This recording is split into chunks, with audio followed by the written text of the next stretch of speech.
Chers frères et sœurs dans le Christ, je salue la paix de Dieu, je salue la paix du Christ et l'amour de notre très sainte Vierge Marie et Mère, la bienheureuse Mère de Dieu. Soyez bénis. Je suis Alice et je viens dans la divine volonté pour louer le Seigneur avec vous, vous partager certains aspects de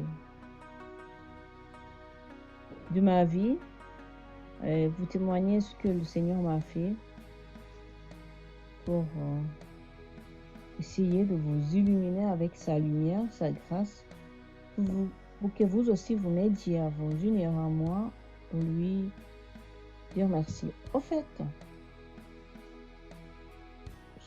souvent je dis m'unir à vous parce que j'ai compris, le Seigneur m'a fait comprendre que nous sommes comme une grande famille, mais une seule et grande famille. Et le Seigneur, c'est comme notre papa ou notre maman. Notre papa, notre maman. On est tous ensemble. Donc il est là, imaginez-vous, avec toutes nos couleurs, toutes nos races, nos ethnies, toutes les divisions que nous avons fait, nous faisons. Mais lui, ne nous voit que comme ses enfants. Chaque personne n'est que frère, n'est que sœur pour son prochain. N'importe lequel, ton ami, ton ennemi, qui t'a fait mal, que tu as fait mal, n'importe, que tu connais pas, que tu connaîtras jamais, dont tu n'as jamais entendu parler. Imaginez-vous que c'est un parent qui se tient debout au milieu d'un enclos, au milieu un sac, au milieu d'un sac, ou au milieu d'une grande salle, une maison. Il est là, il est le parent qui nous a engendrés, nous a créés, donc il a tout fait pour nous. Il n'a rien épargné. Alors là, moi souvent je comprends la nécessité de l'unité non seulement des chrétiens, l'unité de tous les hommes.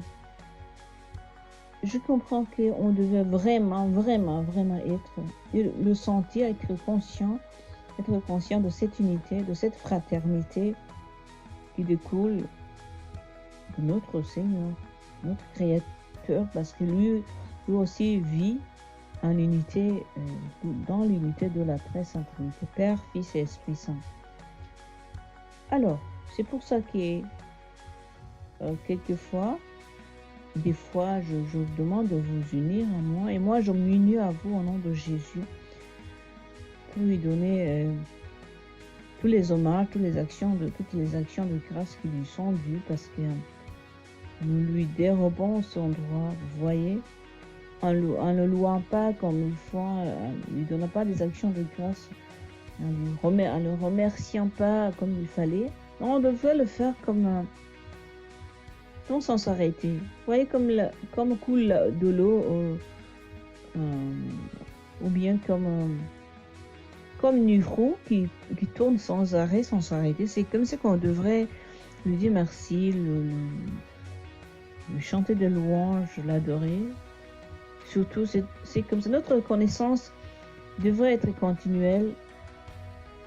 Voilà. Alors, frères et sœurs dans le Christ, acceptez de vous unir à moi et devant le Seigneur, devant ses yeux, devant sa présence, élevant nos cœurs et disons-lui merci au Dieu, merci au notre Créateur, notre parent. Merci pour ta bonté, merci pour ton amour, merci pour tes largesses. Merci pour être notre parent. Merci de nous supporter. Merci de nous pardonner avant même que nous te demande pardon. Merci de veiller sur nous. Merci notre parent céleste. Alors, aujourd'hui, je voulais témoigner concernant les apparitions à travers le monde.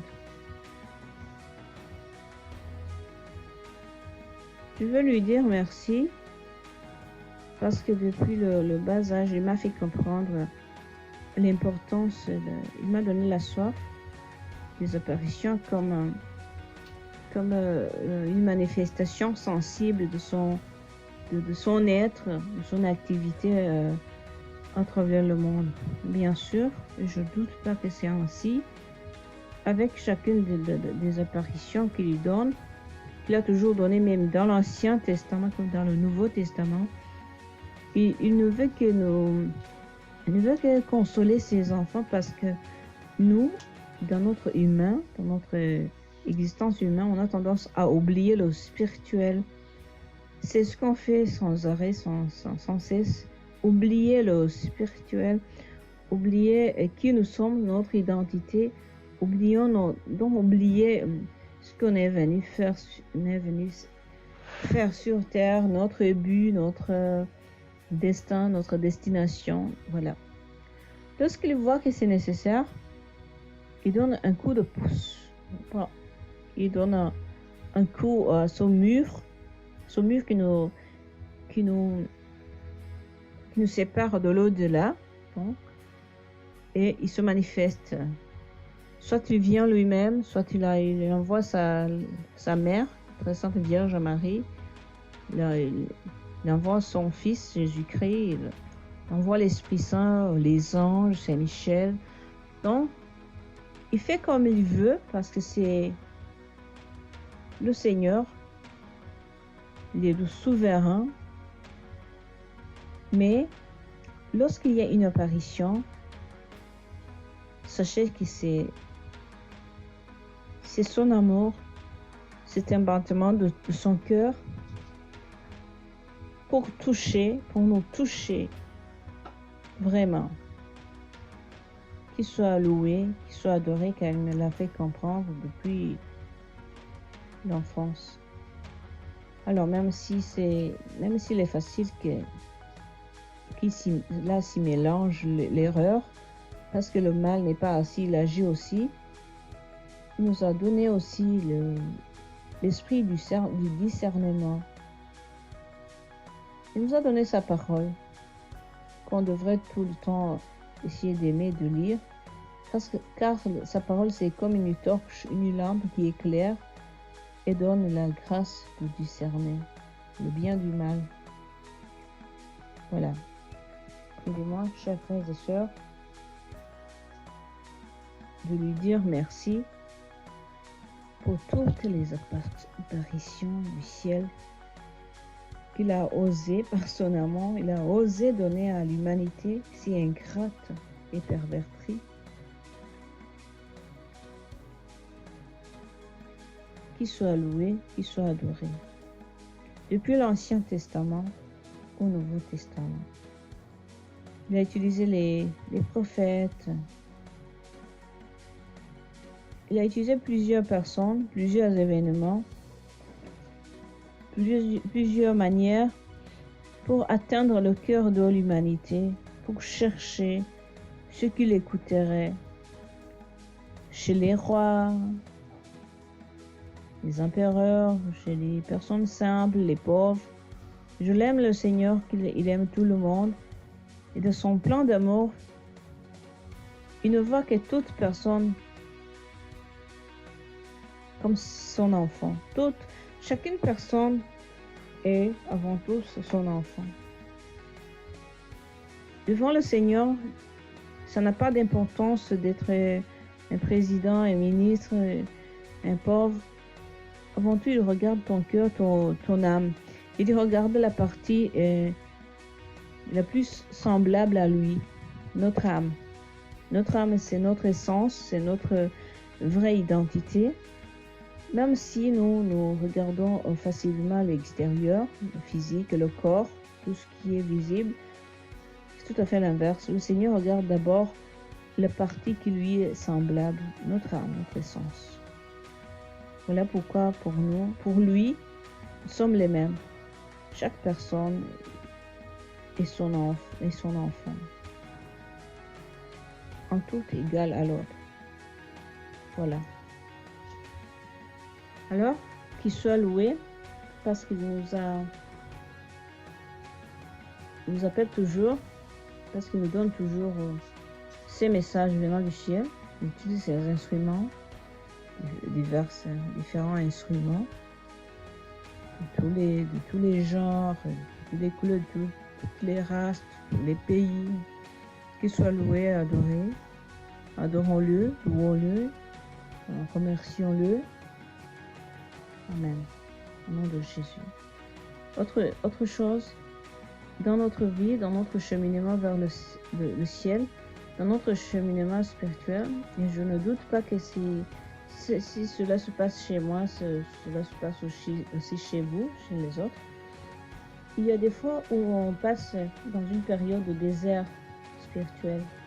Il y a d'autres périodes où on se sent vraiment attendri envers les choses de Dieu. On sent les consolations dans son cœur, les joies célestes.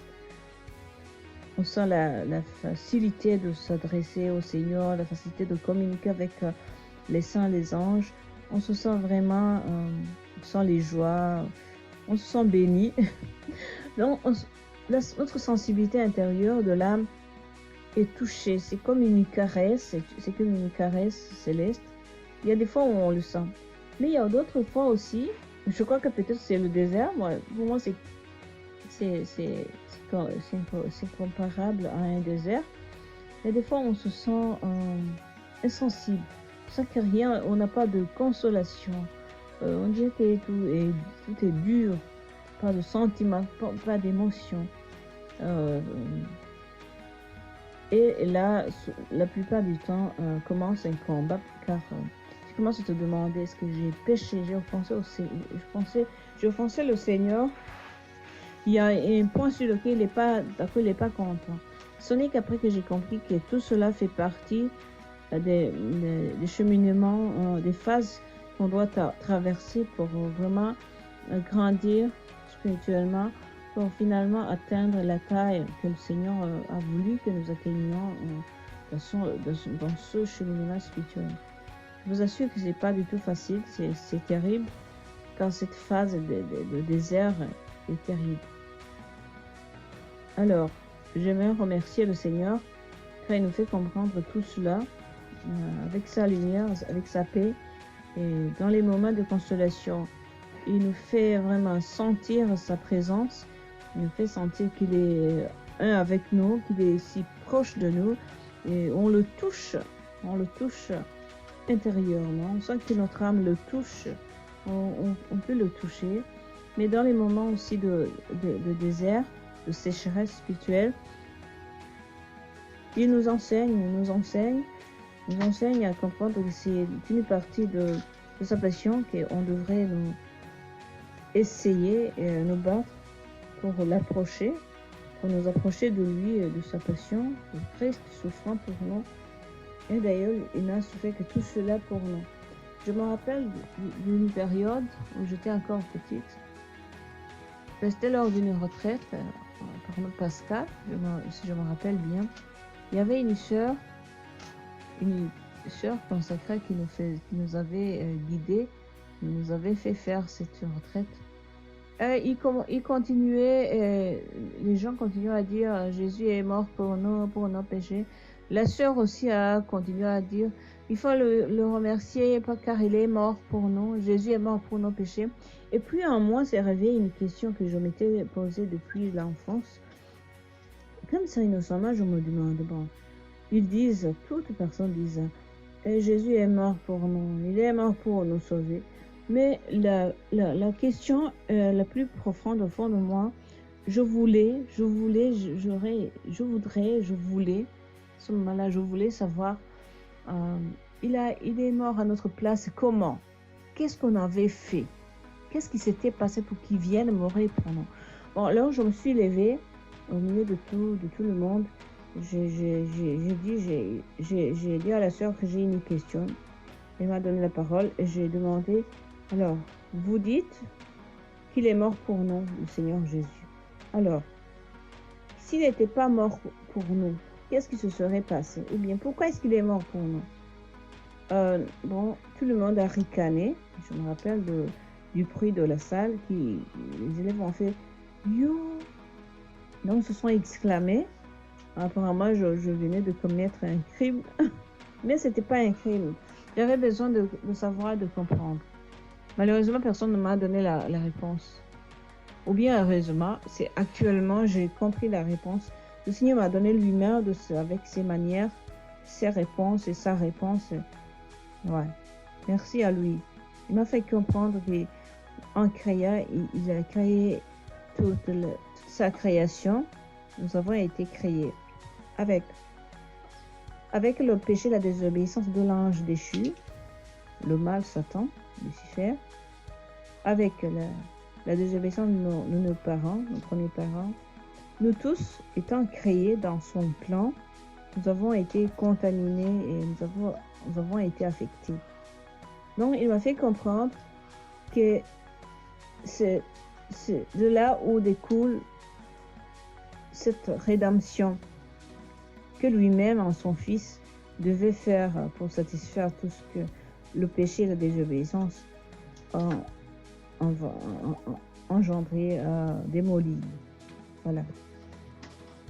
Chers frères et sœurs, aidez-moi en union de cœur, au nom de Jésus, à dire merci au Seigneur, à le louer et lui demander pardon tout le temps, lui demander sa grâce pour faire de nous ce qu'il attend de nous selon son plan divin.